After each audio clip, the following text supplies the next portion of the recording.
What is up? Thank you for hopping on here real quick. This is going to be a little mini episode. I'm going to do a few of these, I think, and keep rolling with them. There's kind of short episodes. Then I'm going to be doing listener questions, answering listener questions on these little episodes. These might be 5-10 minute episodes going over some questions that you guys have asked me, whether it's DMs I get, whether it's comments, whether it's questions that I get on Instagram, because I do a lot of Instagram question polls. And this is kind of the first episode 1 of that little short episode questions. So first question, this is going to be this episode is going to be about is what is the best all-around size camera lens for filming hunts and field photos? The person who asked this question said they also have a Canon Mark IV. Roman numerals. I don't remember Roman numerals. Anyways, the best all-around lens for filming. So I'll run through kind of like the lenses I have, and I'll tell you what I think is the best, especially for someone starting out who wants to do video and photo together on hunts, because you kind of have to these days. I have, let's see, I have 4 lenses, and 3 of them pretty much come on almost every hunt, but not always. So I'll start from the bottom. So I have a Sigma 14 millimeter f2.8, and it is just a prime lens. So super wide, 14 mil, awesome perspective. It's great for astrophotography, for astro time lapses. And I've used it for filming talking head footage because it's wide. You get a lot of field of view, and it's a sweet perspective if you are taking photos with it. Next one, moving up, I have a 50 millimeter. It's a 1.8. It's one of the super cheap, it's one of the cheapest lenses you can get for any camera. Mine's a Canon, but that's because I shoot on Canon. But if you have any other camera brand, Sony, Nikon, whatever, like a 50 1.8 is like a few $100, and it's rad. If you're looking for a lens, a prime lens that you want to start off on, I would say a 35 mil or a 50 mil is kind of your best bet right there. So I use that one, but I don't take that. Like I said, I don't take that one on every hunt. And then I have a 24 to 105 f4, which is my main lens, and that's the lens that I use. It's on my camera 98% of the time. It's on there a ton.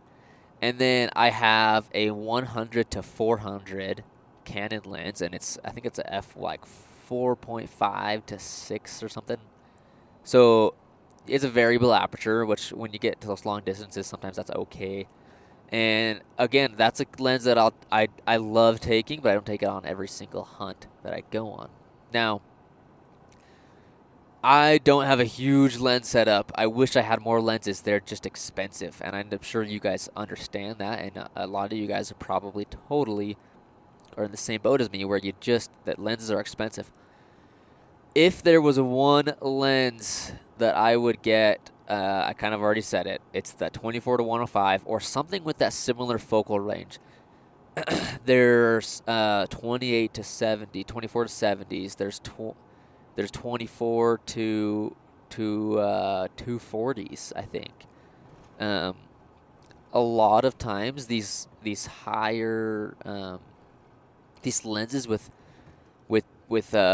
big ranges, like from 24 to 105, sometimes the f-stop may not be as low. So like my 24 to 105 is a f4.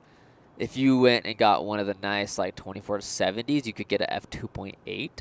There's a Canon makes like a 28 to 70. That's a f2, which is crazy. But the lower you get on that aperture, the more expensive the lenses get, right? The one I mentioned, the 24 to 240, it's a variable aperture lens. I don't know exactly what it is, but I think it's like a f4, probably to f6, something like that. So that means that at 24 millimeters, when you're in the wide is when you're zoomed out, right? When you're wide, it's at f4. But then when you zoom into 240, that f-stop is the lowest it'll go is f6. I don't know exactly the number on that, but that's kind of how a variable aperture lens works.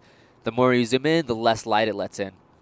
So it's something to be conscious of. But if you want a lens that's gonna do it all, and you're gonna get a lot of focal length out of there, you can get really wide shots, you can get really tight shots.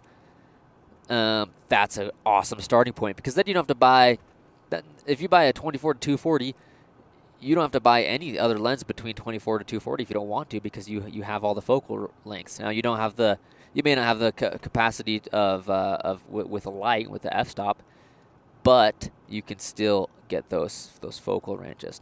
And then as you start to get better, and maybe you start to make some money, and as you start to put some more money back into your business and your camera lenses, start buying some better lenses, some better focal lengths. Like I said, I've got like that 14 mil, which is super wide. I've got my 24 to 105, which kind of fits that like mid ground. And then I have the 100 to 400, and that's like my tight lens.